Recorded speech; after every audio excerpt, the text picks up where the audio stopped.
Un petit tremblement de terre dans le cadre de l'examen de loi sur la fin de vie à l'Assemblée. Un amendement adopté en catimini hier soir dans un hémicycle largement déserté pourrait bien chambouler les plans des défenseurs de l'euthanasie et du suicide assisté. Bonsoir Maëlène Trémollet. Bonsoir Maël, bonsoir à tous. Cet article défendu par le RN prévoit en effet d'exclure les médecins de la liste des professionnels de santé autorisés à administrer la substance létale aux patients.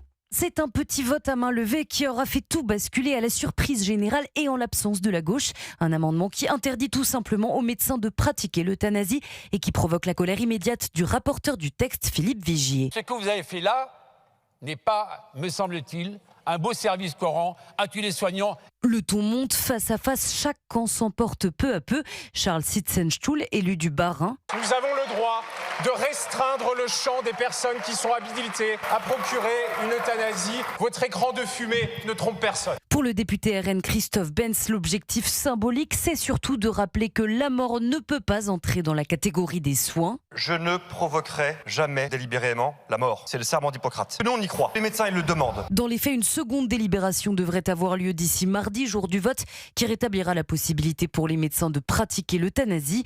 Toujours est-il que pour les opposants au texte, la visée est atteinte. Montrer que l'Assemblée ne trouvera pas de consensus sur ce sujet et que la mobilisation de la droite et du RN continue. Maëlène Trémollet du service politique d'Europe 1.